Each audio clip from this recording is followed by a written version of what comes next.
দীর্ঘ 7টা বছর পর বাংলাদেশের উদ্দেশ্যে রওনা দিলাম। এই দিনটার জন্য বহুদিন অপেক্ষা করতে হয়েছে। অবশেষে আমারও আসলো স্বপ্ন যাবে বাড়ি আমার। আসসালামু আলাইকুম সবাইকে। আজকে আপনাদেরকে দেখাবো জেদ্দার থেকে বাংলাদেশের উদ্দেশ্যে আমার যাওয়া। আর এটা হচ্ছে জেদ্দা থেকে বিভিন্ন এয়ারপোর্টে যাওয়ার একমাত্র রাস্তা। এটাই জেদ্দার একবারে লাস্ট সীমানায় এয়ারপোর্ট। তো জেইডি এটা মূলত বিদায় জানায়, এরকম একটা অবস্থা। তো সামনে যাওয়ার পরে দেখলাম যে হাজ্জিদের বাস, এবং আর একটু সামনে গিয়ে দেখলাম হচ্ছে হাজ্জি ক্যাম্প। যারা সৌদি আরবে উমরাহ করতে আসে এবং বড় হজের জন্য আসে, এ সবাই এখানেই আসে। এখান থেকে ইমিগ্রেশন এবং সবকিছু করে এখান থেকে বাসে উঠায় নিয়ে যায় হোটেলের উদ্দেশ্যে। তো আস্তে আস্তে আমরা সামনের দিকে যাইতেছিলাম, এবং সামনে গিয়ে দেখলাম একটা প্রাইভেট জেট কিংবা প্রাইভেট এয়ারপোর্ট বলতে পারেন, বিভিন্ন দেশের বিভিন্ন টাকা পয়সা যাদের আছে ওদের। তো আস্তে আস্তে আমি চলে আসলাম হচ্ছে হজ ক্যাম্পের এয়ারপোর্ট এখানে সৌদি আরবে অনেকগুলো আছে। তো আলহামদুলিল্লাহ আমার সাথে কাদের ভাই, উনি আমার সাথেই কাজ করে। তো ওনার গাড়িতে করে আসলাম এখানে এয়ারপোর্টে এসে নেমে গেলাম, এবং এখানে একটু অপেক্ষা করলাম। অনেকদিন পরে বাংলাদেশ যাইতেছি, আবেগ ঘন একটা মুহূর্ত। এবং এখানে আসলে এই এয়ারপোর্টটা হাজ্জিদের জন্য মূলত। তো এখানে এসে দেখলাম যে একটা কোরআনের একটা সিম্বল দিয়ে রাখছে, এবং আস্তে আস্তে আমি সামনের দিকে যাইতেছি ইমিগ্রেশনের দিকে।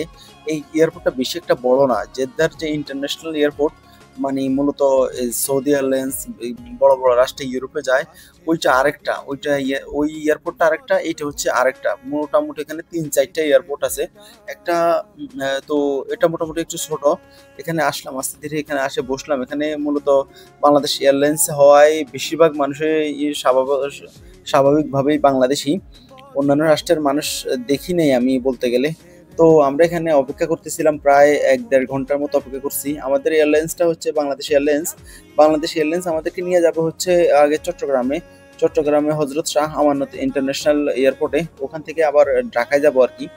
যেহেতু বাংলাদেশ এয়ারলাইন্স, তাই ট্রানজিট নিতেই হয়েছে। সৌদি এয়ারলাইন্স পাই নাই, এর জন্য এখানে ইমিগ্রেশন হওয়ার পরে বিমান ওঠার আগে যে ওয়েটিং রুম থাকে ওখানে বসেছিলাম।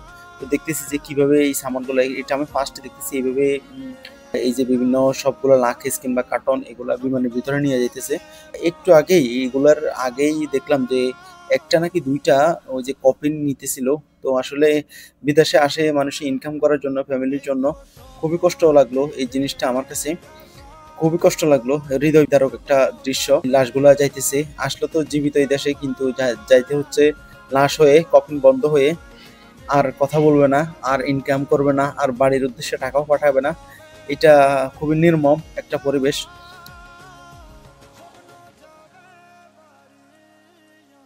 এখন যাইতেছি হচ্ছে বিমানের ভিতরে। তো এটা হচ্ছে পোল বলে এটাকে, পোল দিয়ে যাইতেছি আস্তে আস্তে আর কি। সাইডে আরো বিভিন্ন বিমান দেখলাম, তো ভাবলাম একটু আপনাদেরকে দেখাই। আস্তে আস্তে বিমানের ভিতর যাইতেছি, এবং বিমানের ভিতরে বাংলাদেশ বিমানের সিটগুলোও মোটামুটি অনেক ভালো। খুবই ভালো লাগতেছে, অনেকদিন পরে বাংলাদেশ যাইতেছি। খুবই আবেগঘন একটা পরিবেশ। তো আমার টোকেনে যেই সিটটা আছে, আমি আস্তে আস্তে সামনে যেতেছিলাম, এবং ক্রুকে জিজ্ঞেস করলাম। ও বলতেছে একবার পিছনে 3 নাম্বার কেবিনে। তো ওখানে যেয়ে আমি বসলাম।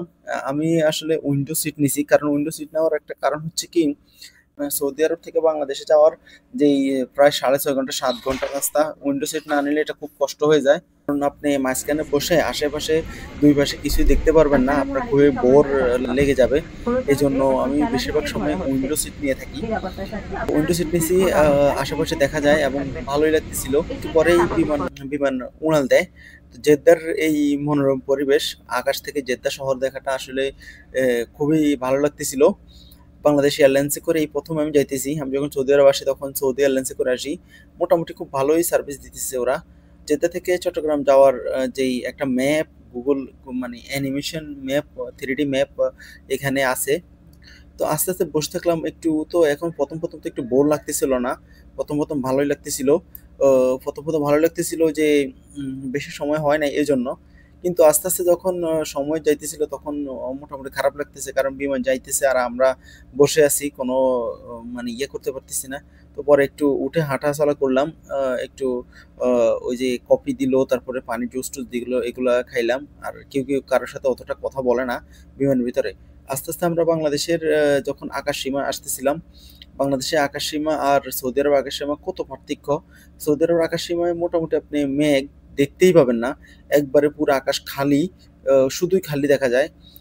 আর বাংলাদেশ আকাশসীমায় ঢোকার আগে থেকেই মোটামুটি মাশাআল্লাহ এত মেঘ দেখা যাইতেছিল। বাংলাদেশের আসলে পরিবেশটা দেখতেই অন্যরকম এবং খুব মনোরম, ভালো লাগে নিজের কাছেই।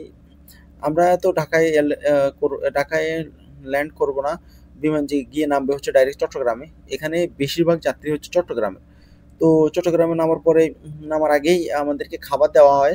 এখানে মোটামুটি বাংলাদেশী খাবারই দেওয়া হয় যে বিরিয়ানি এবং বিভিন্ন কেক, তারপরে পানি-টানি এগুলো দেওয়া হয়। মোটামুটি ভালো খাবার দেওয়া হইছে।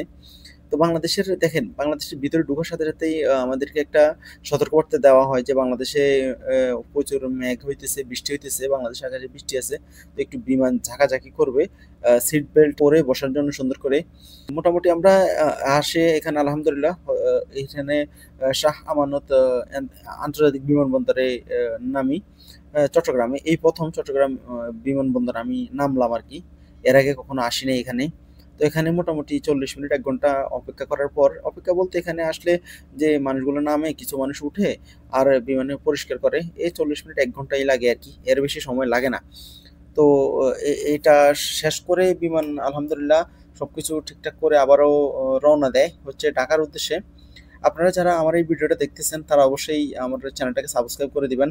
প্রবাস জীবনের বিভিন্ন দুঃখকর কাহিনী কিংবা ব্লগ ভিডিও দেখতে চাইলে ধন্যবাদ সবাইকে। আসসালামু আলাইকুম।